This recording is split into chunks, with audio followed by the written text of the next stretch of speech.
Kim, can we speak to her?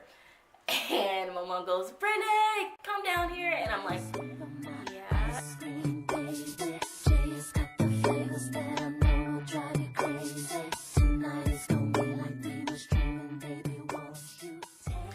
Hi YouTube, Denver Girl Britt here, coming to you with a story time of how I ended up in a hit and run situation. So this story took place back in high school during my senior year. I think it was towards the summertime, because I know it was around the time where I had gotten my license, and it was around my birthday, and that was in April. And the day of the incident, I was in some type of mood. I don't know, I was just so upset about something, and me being upset, first thing I could think of to make me feel better, fucking ice cream. So, mind you, I had only been driving for a little bit of time at this point, and so I did not have my own vehicle. My mom would let us drive her vehicle here and there whenever we wanted to go do something quick, to go grab something. And so she lets me borrow the car this day, and this place is called Dryer's Ice Cream. It was about maybe 4 or 5 miles down the road in the Raleigh shopping center, and they have the most amazing ice cream that I've ever had. And the only flavors that I would always get were bubblegum and cotton candy. Those are my #1 go-to ice creams. So I'm thinking, you know what, I'm not having a good day, I really need something to make me happy, so ice cream, yay! So, I tell my mom, hey, I'm gonna go to Dryer's Ice Cream to get myself something. So, I leave and I head over there, and I get there, and so with this parking lot, how it's done is, to the right of you, you have the parking where you can park straight on, no angle. On the left side, you park at an angle. And so the way the ones were parked on my left side were in the opposite direction of the angle that I would need to pull in. So I would have needed to be coming from the opposite way to be able to park. So I'm thinking, you know what? I got this.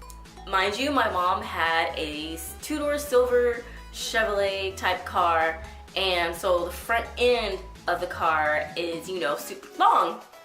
So I proceed to try and maneuver the car to kind of turn it to where it'll park in just right. So as I'm trying to do that, there's 2 cars parked on either side of the parking spot.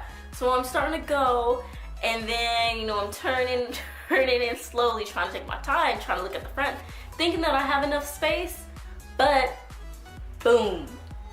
It didn't sound like boom, but it was just like a nudge, like, ugh, and I was just like, what the fuck was that? And I back up and get the car positioned better to where I can park the car in. So I park it in, I hop out the car, go around to the other side and look at the other person's car. It was like a silver Mustang. And I'm looking, I'm like, oh, there's nothing there. So, I'm like, I'm cool, I should be okay. I barely tapped the car. So then I just get back in the car, and my dumb ass decides, oh, let me just go park somewhere else. So I go around the opposite side of where I just parked and park on the other side and proceed to take my ass in to get my damn bubblegum and cotton candy scoops of ice cream, because I was not trying to miss out on that. So I get that, and I get back home, everything's fine. I'm thinking, hey, no one saw me, so I'm good to go. So I get home, I eat my ice cream, I feel a little bit more better, I'm happy. I don't know if maybe it was that time of the month, or maybe I was just upset about something that had happened during that day.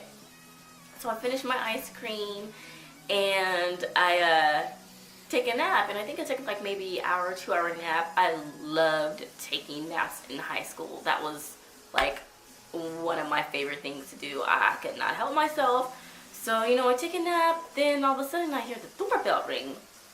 And I'm thinking, no one really comes to our house around this time, and it's probably about like 5 or 6 in early evening, and I know my friends are coming over because we would have talked over the phone about them coming over or whatnot. So I pop my head out my room, and I'm staring over at the top of the stairs over the ledge, and you know, I see my mom, she's at the door and she's talking to someone, and it's a police officer. And he's asking my mom, yeah, you know, I'm looking for the person who was driving the vehicle that you have parked out front. And she goes, oh yeah, you know, my daughter, she was driving it earlier. And so he's like, okay, you know, can we speak to her? And my mom goes, Brittany, come down here. And I'm like, yeah. And my heart is just pounding, it races so fast. And I'm like, fuck. And she goes, you went to the Raleigh shopping center, didn't you? And I was just like, yeah. And I'm just talking hella soft and quiet because I'm hella scared and nervous about what's gonna happen. And the police officer says, yeah, you know, there was an off-duty police officer there and they saw you hit a parked car. Yeah. Your girl hit a parked fucking car. Like, that's how bad I was when it came to parking cars. This was like 11 years ago, so, you know, I know how to park a fucking car now. And so, yeah, he's like, yeah, you know, the off-duty police officer saw you hit the parked car. They got, you know, your plates, and they also notified the other person who's driving the other vehicle. So my mom just looks at me like, are you fucking kidding me? And I'm just like, sorry.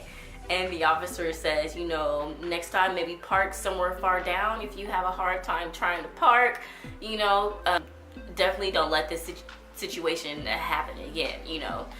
And I'm just like, yeah, thanks. So the officer hands my mom the other person's information as well as his information if there are any further questions that need to be asked. And I'm just thinking like, damn, how dumb and inconsiderate can I be to just up and not leave the other person a note on their freaking car? But yeah, I still go get fucking ice cream and I go on the other side. I was just like, what the fuck was I thinking? I couldn't believe what I did. I couldn't even believe I hit a freaking parked car at that. And so my mom looks at me after, you know, the officer leaves and she says, you know, we need to talk. And so I'm like, okay. So we start discussing things, and she calls the person up, and turns out I hit this guy's daughter's car. I guess she was over there in the area too, and she was a high school student too. So I hit her car, and so we plan a day where me and my mom go over to their place and we meet up and we discuss things, and we kind of pretty much made a point to made a written agreement that I would make payments for the damages that I caused, which were 2 scratches that came out to an estimate of $2,000 fucking dollars, which is mind blowing to me because I don't know how the fuck that would have came to $2,000 because it was just a fucking scratch. But whatever. And so, you know, thankfully I was working at the time, so I was able to make little payments. And my mom, thanks to her, she helped me do a little bit of payments as well. So after a couple of months, finally had that paid off. My mom was just like, don't let that fucking happen again. You're never driving my car again. I'm just like, okay. Although she still let me drive her car. So, but yeah, that was a time I did a hit and run. And, oh, comment below if you want to hear about the time I told my mom that I got hit by another car while pulling out of the McDonald's drive-thru. Did I really get hit by another car? That's the question. But yeah, comment below if you want to hear that one, because that one's pretty juicy too and fucking hilarious. But yes, hope you guys enjoyed the story. Don't forget to like, comment, and share. Definitely do not forget to subscribe, please. And I will see you next time. Bye. step.